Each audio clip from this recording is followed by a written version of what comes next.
Hey, what's going on, everybody? This is Sammy Leggett here, representing TeamJVS. Here to you guys another movie review. I'm talking about the film called A Real Pain. This was directed by and starring Jesse Eisenberg from The Social Network, Batman vs Superman, and a slew of other amazing things. Also, Kieran Culkin, if you've seen Succession and his award-winning series, is that these two individuals, Benji, played by Kieran, and Jesse's playing the role of David.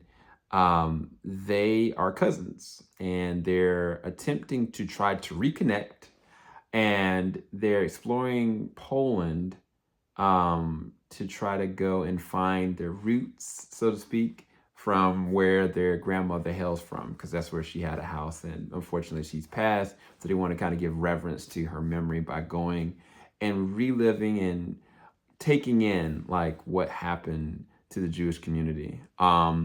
That's the movie in a nutshell, but there's so many different layers to this film. So first off, Kieran's character, Benji. Benji, even though it's not necessarily classified, is a person that it deals with extreme highs and very low lows. And it at times can be very crippling, and at times he can suck the air out of the room and be the life of the party, and at the same time be the opposite of that. There are times where he gaslights people. There are times where he lifts them up. There's times where he's very caring and atmospheric. There's times where he just cannot stand what's around him. It kind of models a little bit bipolarism, but the interesting effect to that is how Kieran's character interacts with everyone around him, but is singular to David, who is his cousin, which is Jesse Eisenberg's character. Because David, on the other side of all that, is an introvert. Like, he doesn't want conflict. He tries to be straight and narrow. If it's time for him to go and take a shower, he just wants to take a shower and go to sleep. He doesn't want to do anything like drink or smoke weed or do extra stuff. Like, he doesn't want to kind of put himself out there to be inconsiderate of somebody else. But at the same time, he's also very analytical. He assesses everything very specifically, and he tries to make sure he does stuff right. And he's also looking for a comparison as well, even if it's from somebody like Benji that, you know, looks and compares and has a thing to say about everything. Again, their chemistry, they function like brothers. And the interesting thing, the basis of their relationship, like they're like maybe a few months apart. And you know, it's like they grew up together. I don't want to spoil anything about it, but the way that they function together, on paper it looks very toxic because Benji goes through these extreme highs and extreme lows. When they're going through whatever, it can come across as like Benji is using David, or he's excusing himself, or just trying to be the most important person in the room, and that's it's not the intent. Whereas with Jesse's character David, you know, he's got his own wife, his own family, and he very much so wants to be there, but at the same time, you can tell he does not. And the way that the film unpacks the different levels of revelation and understanding, conflict. Like, there's a dinner scene that happens that really breaks open the film in a lot of different ways. And God, Jesse Eisenberg's performance in that, and the way that he describes how Benji functions and what he's doing, how he is, down to how there's a scene that takes place on a rooftop and they're having like a really specific conversation, but it's a very disheartening one, and it feels like there's no resolution to where it can actually go. And they play off of each other so well, because it's kind of like when you have like a family member that you know is hurting and in pain, but they don't want to kind of divulge how they really feel to you. They don't want to say how they're actually doing. They just want you to be there without being able to truly help. Whereas you're on the opposite side of that, where you don't know what's really going on. They're not speaking about anything, and you're suffering through the pain with them without any kind of resolve.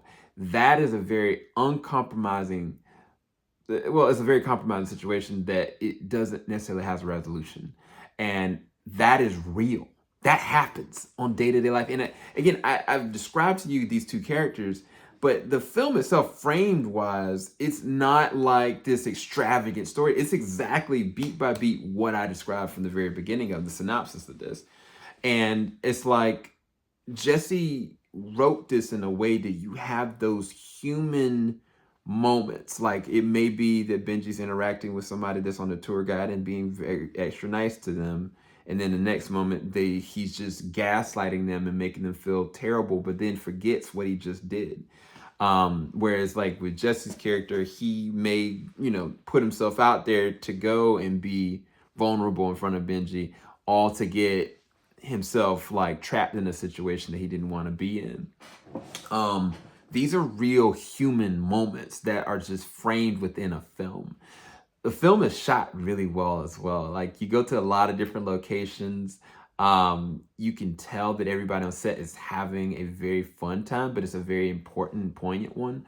I love the other side characters. All the side characters in this, I think, make this feel real. Like it feels like this is somebody that you would see just taking a random tour. And I think it allows for moments of levity and also comedy.